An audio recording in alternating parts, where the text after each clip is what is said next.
Video করছি এই যে দেখছেন আমরা উনি সভাপতি অসামাজিক এগুলো অনেক পাওয়া গেছে এগুলো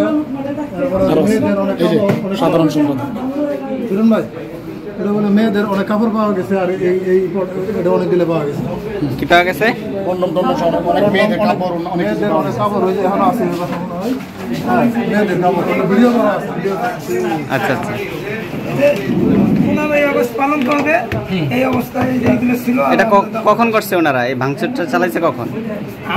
ইনারা 15ই আগস্ট পালন করার জন্য প্রস্তুতি নিতেছে এখানে ইনারা সকলে মানে এক জায়গা হয়েছে।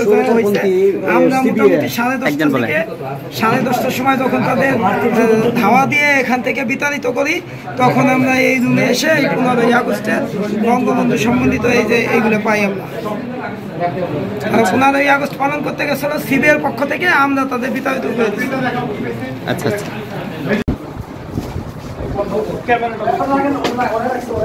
এটা কখন করছে ওনারা? আমরা তো এই রুমে তো কেউ ঢোকার জন্য দেয় না। আচ্ছা এখানে পর্যাপ্ত সব আছে এটার একটা ইয়ে আছে আয়না আয়না এর মতো একটা সেল বানাইছে যারা এখান থেকে সবাই নিয়ন্ত্রণ করে এটি দেখেন কন্ডম তারপরে যারা যারা যা আছে সব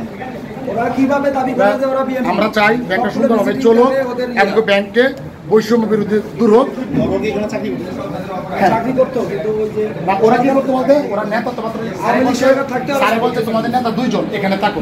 ওরা কি করছে ওদের যারা দায়িত্ব ছিল ওদের মাঠ পর্যায়ে ওরা মানে আমরা নেতা আমরা কোনো কাজ করবো না সবাই নেতা বসে বসে সারা বাংলাদেশের সেলমোডিং করছে এখান থেকে। এটা দোষ কারণ না আমি ঠিক আছে তোমরা যদি চালাতে পারো আমি আইটি চালু করে দিচ্ছি দেখো পারো কি 2-3 দিন খুঁড়াই মানে না চলার মতো। কারণ যে 3 জন আছে এই 3 জন আইটি চালানোর মতন দক্ষতা নাই। আইটি চালাতে গেলে আমার 13-14 জনের একটা সেট আপ আছে তাদের পুরো সেট আপ আছে এই সেট আপ ছাড়া চলবে না। এখন তাদের এরপরেই হচ্ছে কি যে আমি সচিব স্যার বলছে দেখেন আপনি আবারও চেষ্টা করে দেখেন 12 তারিখে 11 তারিখে আমি 12 তারিখ অফিসে আসছি। আপনি কি হায়ার অথরিটিকে লিখিতভাবে কোনো অভিযোগ দিয়েছেন? আমরা প্রশাসনিক প্রধান সচিবদের শুধু মৌখিকভাবে বলা যাবে এটা লিখিত দিতে পারছে এবং সচিব স্যার বলছে আপনি যথারীতিভাবে জিডি করেন। আমি জিডি করছি জিডি করে আমি সেটাও সংরক্ষণ ঠিক আছে। তারপরে বলছে যে যদি এখনও যদি আপনি বিশৃঙ্খলতা না ঠেকাতে পারেন তাহলে আপনারা কেউ কোনো এক্সিকিউটিভ অফিস করেন। সেই দিন থেকে আমরা কেউ কোনো এক্সিকিউটিভ আমার জিএম ডিএমডি আমরা কেউ অফিসে আসি। এই মুহূর্তে আপনারা কি দাবিতে রাস্তায় নেমেছেন? এখন আমি আমার শেষ করতে দেন। তারপরে তারা 12 তারিখে এখানে যে কজন আছে তাদের নিয়ে এখানে মানববন্ধন করছে আমি নাকি দুর্নীতিবাদ আমি নাকি ঘুষ করে আমি নাকি নিয়োগ বাণিজ্য করি আমি নাকি ট্রান্সফার বাণিজ্য করি। আমি আমার বক্তব্য আছে আমি যদি নিয়োগ বাণিজ্য করি তাহলে ওই এসপিএফগুলো আমার কত লাখ টাকা দিচ্ছে। তারা একজন বলুক যে তারা টাকা দিচ্ছে ওই এসও সে বলুক যে আমার 1 টাকা দিচ্ছে। যে ট্রান্সফারে যে কাজ করে সেই এসপিও সে বলুক যে সে টাকা আমার কত দিচ্ছে সে নিচে নেই। তাহলে নিয়োগ বাণিজ্য প্রমোশন বাণিজ্য কী করে হয়? তারাই তো নিয়োগ করে আমরা। এখন তারপরে আমি এই বারংবার করে তাদের সাথে কথা বলতেছি।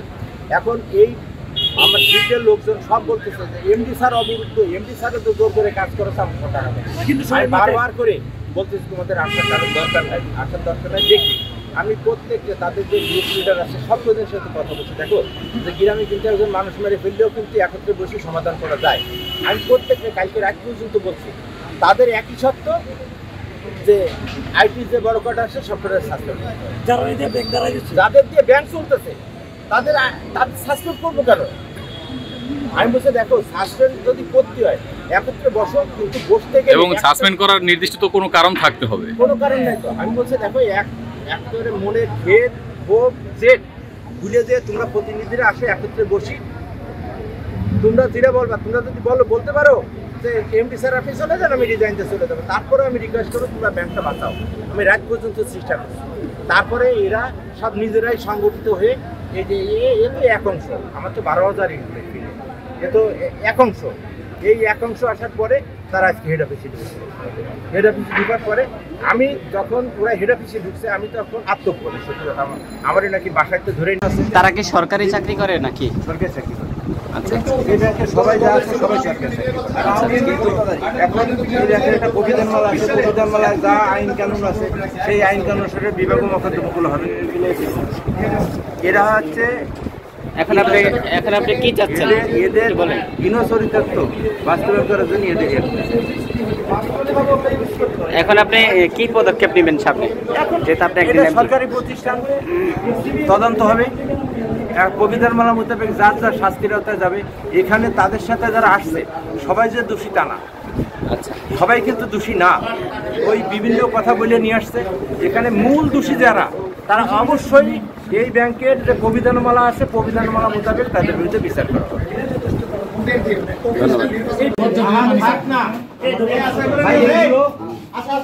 প্রশাসনের কাজে লাগবে, সব বেরো, সব বেরো।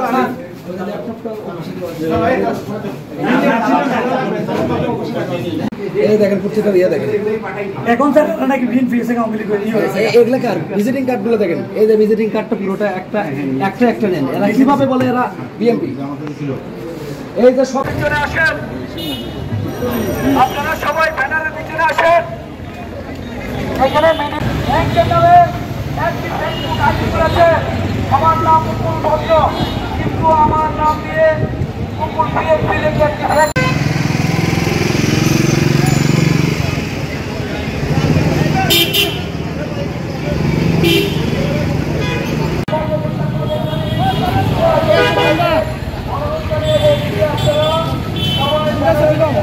আমাদের ব্যাংকে এটা কমপ্লিট একটা সরকারি ব্যাংক এবং বাংলাদেশের সবথেকে না ব্যস্ত না, ওই যে কথা বলতেছি তো। যে প্রতিষ্ঠানে প্রত্যেকটা ইউনিয়নে আমার দুটো করে অফিসার পোস্টিং 12,000 ওকে ঠিক আছে, ওকে। এবং তারা সব ফিল্ডে কাজ করে। এখানে যারা আছে সবাই ফিল্ডে ম্যাক্সিমাম। হেড অফিসের শুধু আইটি কিছু ছেলেপেলে আছে। এখানে আমাদের সদ্য যোগদান কিছু এসপিও, কিছু পিও এবং একজন সিনিয়র অফিসার। এরা একটা সংঘবদ্ধ সংঘ, এরাতে সকলেই আছে, এরা কিন্তু এখনও অস্থায়ী। সংবিধানমালা মোতাবেক এবং ওদের চাকরি স্থায়ী করতে আরও 1 সময় লাগবে। তাদের এই কিছু তারা হচ্ছে এর মূল ইন্ধনদাতা। তারা এই প্রতিষ্ঠানটারে লুটপাট করে এখানে এই নেতৃত্বে কিন্তু তারা কিন্তু এসও পিও এসও যে 50-60 জন মতন 70 জন মতন আছে, এরা কিন্তু সবাই না। এর ভিতরে বুড়া দশেক ছেলে এদের ব্যবহার করে এবং তার সাথে আরও হেড অফিসে যারা আছে তাদের অনৈতিক ফ্যাসিলিটি দেওয়ার সত্ত্বে তারা এক হয়েছে। এক হয়ে এই বৃহস্পতিবার থেকে আমাকে অবরুদ্ধ করা, আমাকে জোর করে সিগনেচার করা, অনৈতিক, আমি যেটা পারি না স্বাক্ষর করতে, আমার যেটা ক্ষমতা না, যেটা বোর্ডের পাওয়ার, যেটা মিনিস্ট্রির পাওয়ার, যেটা প্রবিধানমালা লঙ্ঘন হয়, সেই সমস্ত কাগজ সই নিয়েছে বৃহস্পতিবার রাত 10টা। আমার 1টা থেকে রাত 8টা-9টা পর্যন্ত আমরা না খাই না। আমি তারপরে কিন্তু আমার এমপ্লয়ি সাথে আমি তাদের সাথে বসে দেখো এখন এক জায়গায় বসো, অনৈতিক কোনো কাগজে আমি সই করলে তো আমি টিকবে না, কারণ আমি তো মিনিস্ট্রি থেকে আসছি, আমি তো মিনিস্ট্রির লোক, আমার তো মিনিস্ট্রির বাইরে আইন কানুনের বাইরে আমার কোনো কাজ করার কোনো ক্ষমতা নাই। তারপরেও আমি শুক্রবার শনিবার তাদের সাথে অনেক বোঝানোর চেষ্টা করছি, দেখো ব্যাংকটাকে ধ্বংস করো না, এত একটা ব্যাংক, এর সাথে আমার 60 লক্ষ সদস্য পরিবার যুক্ত, 12,000 এমপ্লয়ি ফ্যামিলি যুক্ত, এত বড় প্রতিষ্ঠানটাকে ধ্বংস করো না। প্রতিষ্ঠান যদি ভালো চলে সবাই সব ধরনের ফ্যাসিলিটি পাবা, এটা আমাদের অধিকার আছে। আমি এবং এই ব্যাংকে অন্যান্য ব্যাংকে যত ধরনের ফ্যাসিলিটি চালানোর মধ্যে সব কিছু চালু করছি, এখন সব কিছু চালু। এখনও অনৈতিক কোনো দাবি করো না, অনৈতিক কোনো প্রস্তাব দিও না। দেশের একটা চেঞ্জের প্রেক্ষাপটে আমরা আছি। এই অবস্থায় এমনি সকলে প্রধান উপদেষ্টাও বলতেছে যে আপনারা সবাই যাত্রা ঠান্ডা হন, সেখানে তোমরা এরকম করো না। আমি এরপরেও রোববারে আবার অফিসে আসি, রোববার এসে সকালের থেকে বিকাল পর্যন্ত ঠিক একই অবস্থা বারবার করে তাদের বুঝাচ্ছি, বলছি, কোনো কথা শোনে না। তাদের দাবি দেওয়া এক করে যে কটা দাবি দেওয়া আছে সম্পূর্ণরূপে অযুক্তি।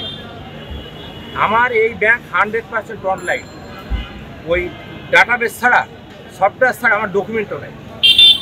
এই বিষয়ে আপনি কি কোনো আইনের আশ্রয় জাননি বা জিডি কোথাও? হ্যাঁ, জিডি করা হয়েছে এবং ওই দিন বিকেলবেলায় আমি যখন মিনিস্ট্রিতে যাবো সাথে ইনফর্ম করতে হবে আমার, তখন আমি যখন চলে যাই তখন আইটি ছেলেপেলে কিন্তু এরাও সব চেনে না।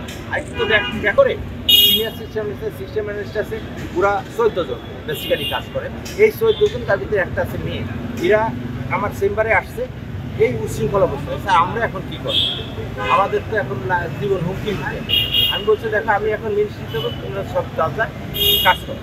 আমি চলে যাওয়ার পরে তাদের অকথ্য ভাষায় গালিগালাজ করছে,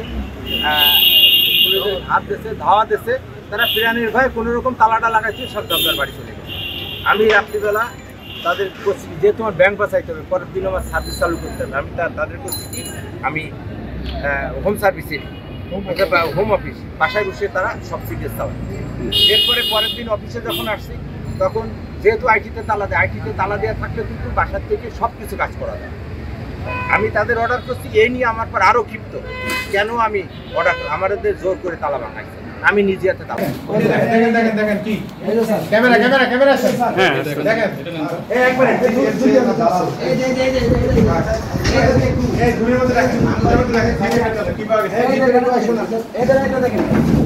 অপকর্ম করে এখানে সব পোশাক এখানে, এই অপকর্মের পোশাকগুলো এখানে। কখন করছে এটা?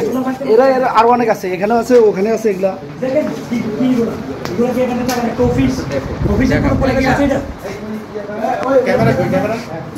এই যে এই দেখেন আমরা বুঝাইতে আমরা বাইক দিতে চাইছে, এরা যে টর্চার করতে আমরা লাইট শেষ করে দিচ্ছি না কথা। দেখেন তো হিরো কি লিগে জি হিরো কি লিখেছে, এটা তো এখানে তো কেউ দোকান তো অধিকার নাই, এটা তো বিড়ি গাঞ্জা মদ ভিতর থেকে ওটা একটু আউট করতে একটু বাইর করো, ভিতরে আইটি এবার সহ্য না করতে পারি ওয়াল দিছি, জাস্ট হিরোর থেকে একটু বাইর করে রাখবো।